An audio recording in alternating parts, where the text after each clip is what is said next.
What's up, YouTube? ODST General back again, and we've got a lot of news for Operation Trebuchet to cover. And let me tell you guys, I have failed this city. I've also been watching a lot of Arrow and superhero shows, and I'm also hyped up because if you guys don't know, I did some modding for LCPDFR. I haven't done any in a while. I added a retro slam van for Grand Theft Auto for cops, and it got featured on a fairly big YouTuber's channel for first 30 minutes. But that's not really related to this video. I'm just excited I wanted to tell somebody about it. So I'm going to tell you guys. But on to the news. We've got a lot of news to cover today.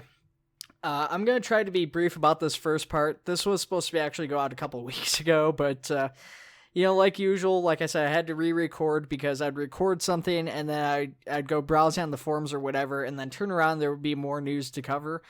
That, and also editing these things sucks because it's like trying to line up all the pictures and video and stuff and get everything to just jive together. It takes forever.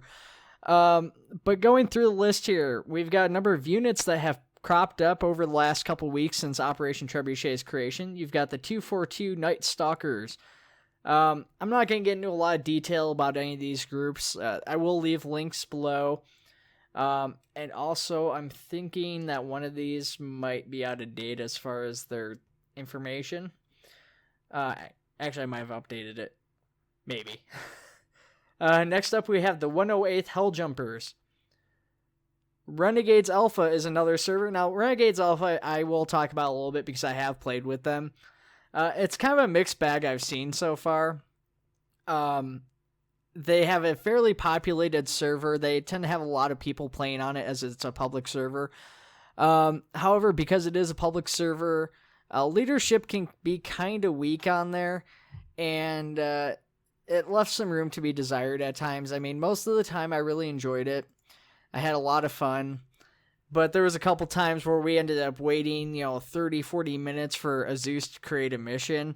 And then you get to the mission's just one of the worst things you've ever seen. But they are a pretty cool group. They're pretty relaxed. So it's kind of like the new version of Fox Gaming was back in like the Air Dance Insurrection days.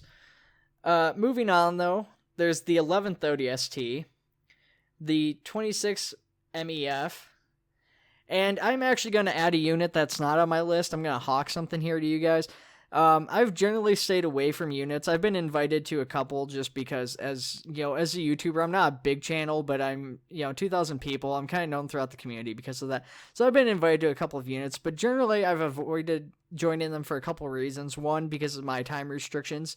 I work a full-time job and then add that, add the YouTube channel to that, my girlfriend. It makes balancing that time a little bit more difficult, and just a lot of them have had a lot of drama in the community, and that's something I didn't really want to have to deal with.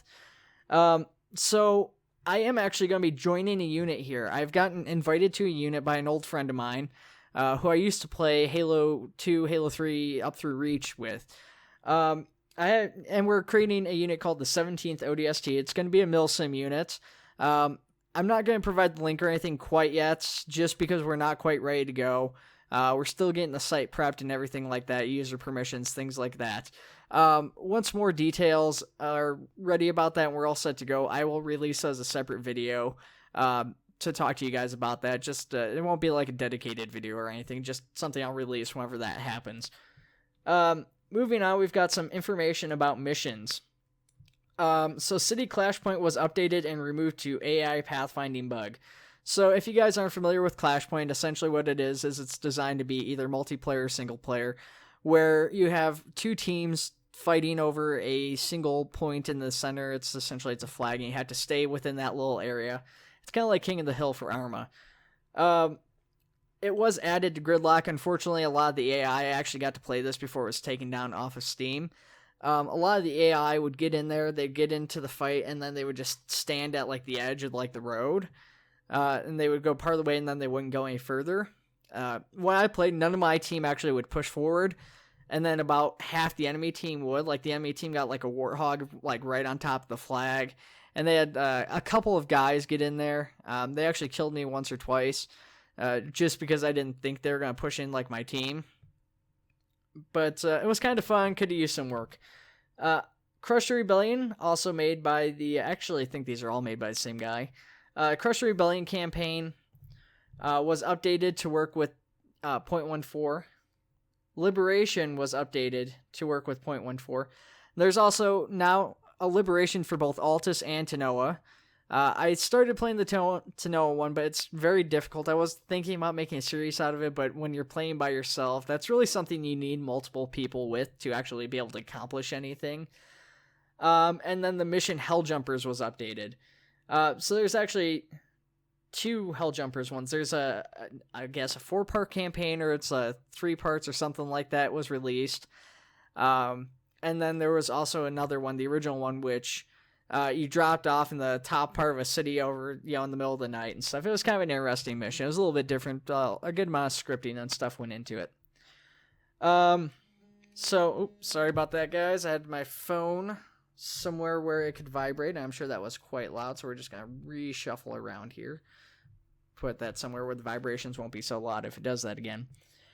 Anyways, like I was saying, maps. We've got a few of them here. So the first one is Edoris Outpost version 2. This one's just a small little base. I don't have the picture in front of me. I think this was on Altus.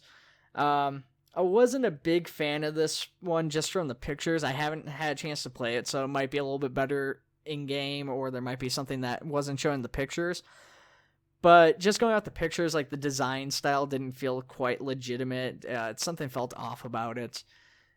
Still kind of a cool concept. It's nice to have those little bases and stuff. You could, if you don't like where it is on the map, you can always, just take the parts from it and make a composition and paste it somewhere else on, a different map or a different part of the map. We have the Final Dawn interior. Now, this one was very cool.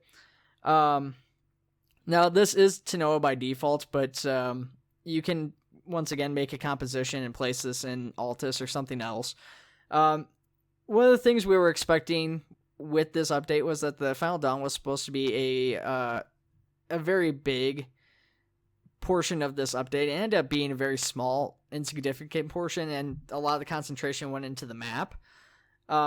So what we ended up seeing is we ended up losing the remote control version of the Final Dawn that they were working on. We lost the interior of it for now.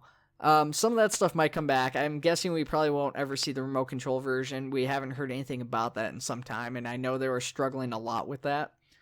But this guy, he went ahead and he added his own interior. Now, there was a small bit of interior already existing. That was the bottom part of the cargo bay. They fixed a lot of clipping issues. The elevator works a little bit better. It's still a bit buggy in places, but for the most part, it's generally better. This guy went ahead and made pretty much a bug-free version in the upper sections of the cargo bay. Unfortunately, there is nothing that connects this upper section to the bottom section, but the upper section is very cool. He used a combination of the hallways and building interiors to create a very functional feeling environment. That's my thing, is always, it's got to feel functional. It's got to feel like it has a purpose. If you just put an empty room in there, it feels pointless. It doesn't feel real. So the way this guy has added this stuff, there's hallways, you got command center, it's inhabited by AI, you've got flight officers on the side cargo bays or side fighter bays, whatever you want to call them. In the bottom section, you've got the 2 Pelicans. In the top, you've got Falcons and Hornets. It's a very cool vehicle. Obviously, you can delete vehicles and stuff as you need to with this. So if you, say, want to have Warthogs up in that upper bay so that you can, I don't know, somehow get them out from there. I don't know how you would do that, but you could.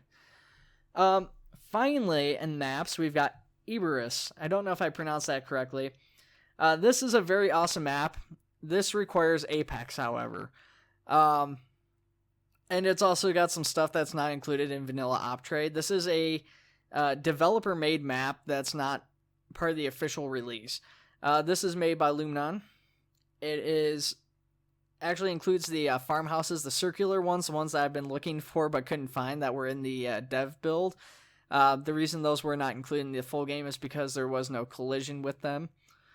But this is a very cool map. It's kind of a rural island type of deal almost. You've got a large city off to one side, and then there's a road that loops around this entire island, and then you've got a lot of farming houses and stuff like that. You've got like a small little section of warehouse, And then a very cool feature of this map is a military academy, which it feels very much like a military academy. You've got a track, you've got a shooting range, and it's just like this little gated off town, essentially, that this road cuts through, but there's gates on both sides. It's a very cool looking map. I really like what he did with it. And it's a good addition to the game. If you guys have Apex, check it out. If you guys don't have Apex, get Apex if you can. Otherwise, I will maybe do a feature on it if you guys want. We'll see. So going on, there's development stuff here, and there's actually a lot of development stuff. So I have a small section of stuff to talk about. I want to kind of shift things around here because, like I said, I failed you guys. I'll talk about that more in a minute, though. So the first thing is there was a development team released a bug fix for the HEVs. If you guys haven't seen this, the HEVs were kind of buggy and people didn't know how to use them properly and they were crashing editors.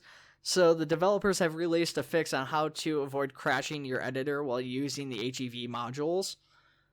The developers also talked a little bit about the MA5 modifications. Specifically, somebody asked why there's a 32 round magazine for the MA5 if it's not being used. And there's a couple reasons for this. Now, if you guys aren't familiar with how the game developed, originally the ammo counters did not work. That was a later addition. And so when the game first launched, you had 60 round magazines and 32 round magazines for the assault rifle. The idea being that you would have both the 60 round like Halo 1 and the 32 round like Halo 3. That's obviously been changed, and it's solely now a 60 round magazine.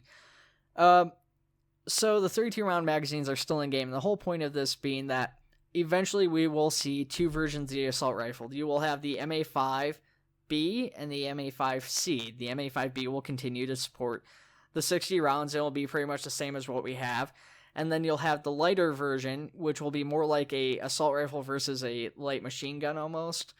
And that will have the 32 round magazine. And that will, I guess, have, its own iron sights and everything too. Like I said in a past update, I do believe there was pictures floating around for this. I could never find them. So maybe I was mistaken. I'm pretty sure I'm not, though. So going down the list here, we've got a couple of other things that I've got on my list, but I'm going to put those off for just a little bit. And like I said, I failed you guys. And the reason I say that is because I have not been following the Discord channel. As you guys know, I've gone to the Reddit, I went to the original Bohemia Interactive page, the ModDB pages, stuff like that.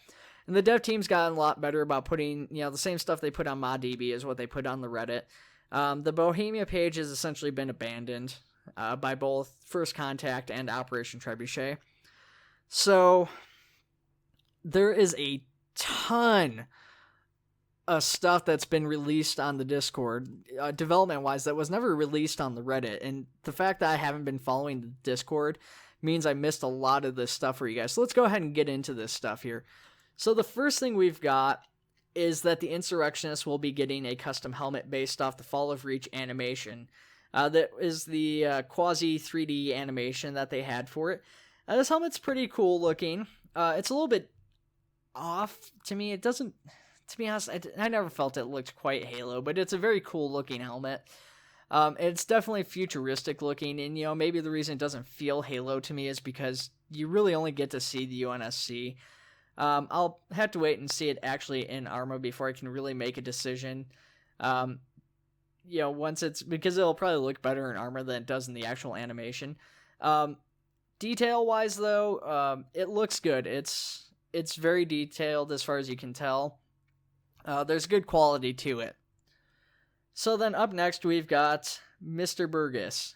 If you guys aren't familiar with Jay Burgess, he is a former developer for the dev team who has gone on to create his own separate mod called OpCan. He's actually been working on a couple different projects. Offhandedly, he mentioned he was working on a map. I don't have any pictures or information regarding that, so we're going to just skip over that. So the first thing we're going to touch on is he is developing an MA37. That's the Reach version of the assault rifle. So we've got, a stock on it. We've got, we've got all sorts of stuff. We've got basically just the base of the rifle is what we have. It's not fully developed yet. It's still pretty early on, but you've got the base. You've got, the trigger's probably modeled out and stuff. It's kind of hard to tell how far he is because I don't think he's regularly updating how far he actually is, especially with working on multiple projects. So then up next, let me see if I can fix this, guys, because I numbered everything. Yeah, and it's not going to put it in order for me, so I just got to find all this. So then he's got MorthonScorpionKing's Halo 3 armor. Morthon sent him the armor so that he could update that with the OpCan stuff. So once we see the release of that Halo 3 armor, we will see the OpCan stuff coming out with it too, or to support it. I wouldn't even be surprised if we saw that Halo 3 armor come out with an OpCan update prior to First Contact, where that's supposed to be included. And really, we've got several pictures here. I mean, it's nothing too crazy. You've got your snow variants and stuff like that. It's very similar in most respects to the Reach color patterns and stuff that he's already got in game. It does look really spot on with that Halo 3 armor now. Burgess had used the Halo 3 color scheme with the Reach armor, and it looked accurate to an extent, but it wasn't 100% accurate. There was elements of it that was off. So seeing the actual Halo 3 armor with the actual color patterns and stuff looks very cool.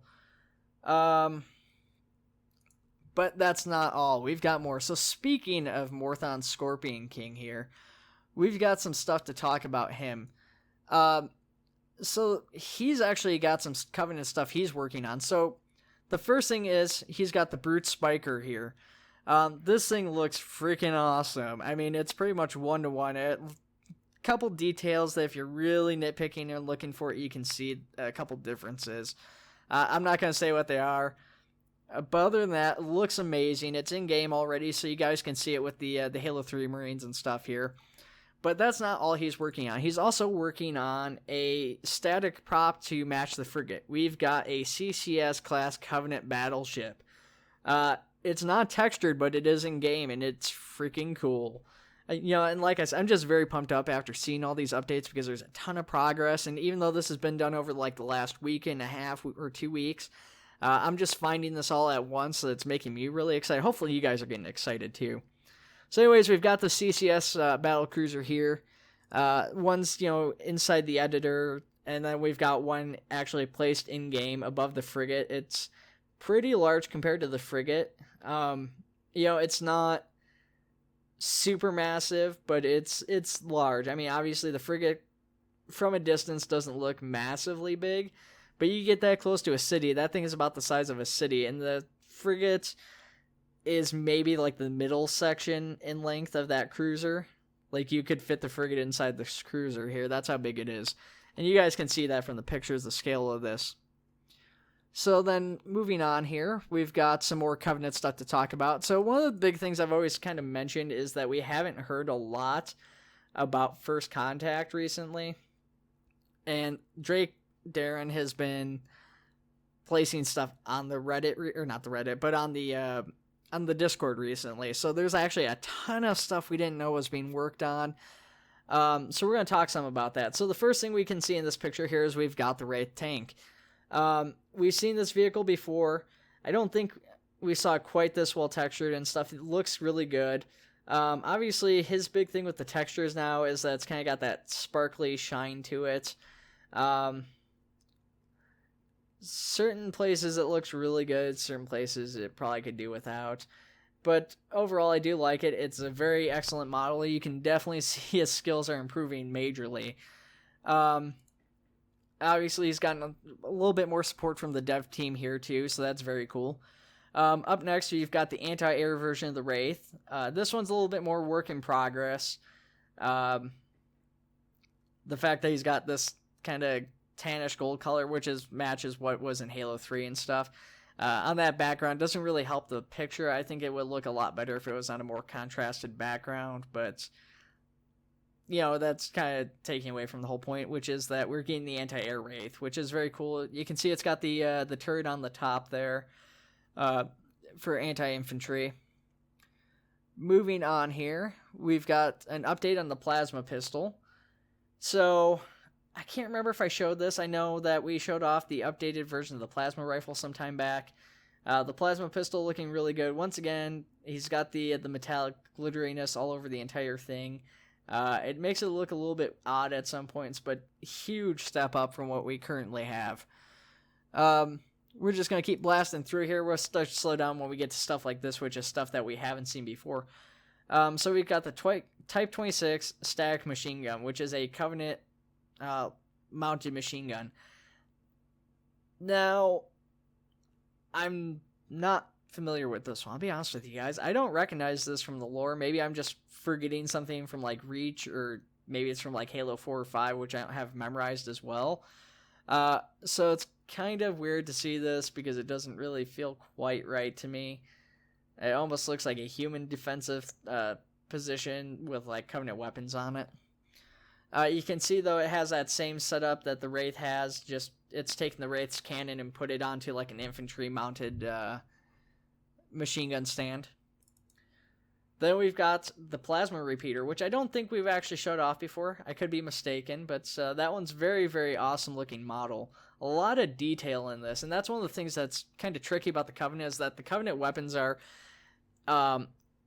they're curvier in some spots, but they've got like all these holes and stuff, and there's a lot more detail that actually has to go into them, because you can see it's got like all these riveted pieces and stuff like that. We've got the Needler. Now, this one's not only good looking, but it's kind of interesting because there's something that Drake Daron didn't do, but another member of the mod team you're probably familiar with his work, Big Wilk. He has been like a superstar since he's joined the team here. I mean, he just goes nuts. Also, I've played with the guy. Me and him had a crazy time on a Warthog and a power line, and Pelican was involved. It went really poorly, but it was fun. Not the point. Point is, though, he showed off a video here, and I will link that in the description below, of him testing off some scripting for the Needler. So he's using a Magnum, but he scripted it in such a way that you don't have to directly aim at a guy, but the rounds will actually track around. He's using a tracer so you can see the round lighting up the ground, and you can follow its movement. And he can look to either side of this guy, and I guess the guy's marked. So I don't know exactly how this works, but the rounds will track the guy.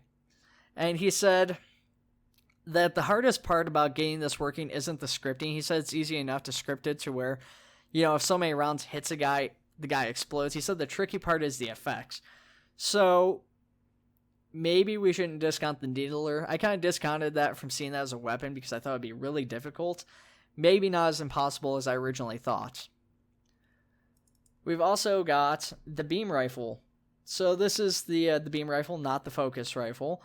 So the Covenant will have themselves a sniper, which is very fantastic news. It's great to see the Covenant's weapons getting, broadened like this a lot. Hopefully we'll see a lot more Covenant stuff. Maybe missions where the rebels got their hands on Covenant weapons and you have to stop them. Who knows?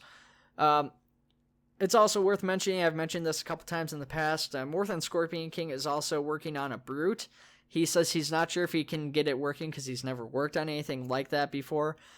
But, if his Halo 3 model and his Spiker and this CCS battlecruiser are any indication, I think we might be seeing Brutes in the not super distant future. We'll see how things go, though. It's one of those things where we can't be sure until it gets to that point. And then you've got the Covenant bus. So I think this thing, I can't remember the name of this thing. I think it ended up being called the Spectre 2. I can't remember for sure, though. So we've got a few different variants of this thing. You've got a gunship variant, which has the top's got the cannon, but you've also got a cannon on the back, looking backwards that swivels, and then one or two on the inside that gunners on the inside are able to use. You've got a fuel and ammunition one, which I guess would just be like a giant container on the inside. Maybe it will be ACE compatible with the fuel. And then you've got a transport variant, which just, it carries guys on each side on a bench. Now that one's actually gotten modified some from this picture. So, okay, so he's actually modified the transport and the gun one. So the gun one, the gunship version, is now an IFV. It's got a shielded driver's cabin. There's a little bit more shielding for the interior of the gun turrets, and then the back top gun turret's also shielded now too. And actually looking at it, it looks like those gun turrets on the top are actually on the corners of the back, not like directly in the middle of the back. So there might actually be 4 gunner turrets on the inside of that thing. And then the armored transport, once again, driver's cabin is shielded, and then there's also a fold-up shield that comes up onto that to protect the occupants inside. So we're just going to close down all these pictures here. So that brings us to picture number 22, which is the plasma grenade. Obviously, this is untextured, but it is pretty much all modeled out at that point. What's there to say? Hey, if they can get this thing scripted to stick, that would be amazing. Even if they don't get to stick, even if it just kind of fizzles and explodes that blue plasma, that would be very cool to see. But if it sticks, you get bonus points, guys. Unfortunately, the points don't matter. So that brings us to, I believe, our last point of development news here. I've tried to blast through this, and I have a feeling we're still going. Yeah, we're at like 26 minutes already. We've got the IFV. Now, this thing doesn't have a name right now, so for right now, it's just the IFV. They're having a naming contest going at the moment. And this thing's pretty cool. Obviously, if you guys don't know what an IFV is, it's an infantry fighting vehicle, but it's also a troop carrier. So the whole idea behind this thing is that it will carry personnel as well as be an anti-infantry vehicle. So we've got a front view. Now, this is kind of an early boxing stage. I think we'll see more and more detail into it like over the next couple months. The whole idea behind this, that they're trying to make it feel more Halo. So we've got this first picture here. I've downloaded another picture, so I'll have to... I don't have it in my box here, so I'll have to add that in and talk about that while I'm not looking at it. But you've got this first picture here. It's a front view. You can see the little portholes or cameras or wherever they're supposed to be where the driver views out the vehicle. And then, the big thing here is that it's got a turret that's heavily inspired by the Scorpion turret. You can tell it's very similar. From this front angle, though, it's kind of hard to tell how the turret actually looks. And then the second picture here, you can see, some of the basis for how they design their work. They've got the suspension based around that of the Warthog. It's got low clearance so that it doesn't get caught on any objects, but the tire's also able to go up because of the springs, stuff like that. There's a bottom view here. Nothing really fancy or anything, just a different view for you guys. Another front view. This one's got some stuff added onto it. I don't know if this is supposed to be a separate turret, because some of these turrets are supposed to be interchangeable on these things. But this one's got some like red lights or something. I don't know if that's supposed to be actual lights or if it's like infrared or something else. Don't know, guys. Sorry.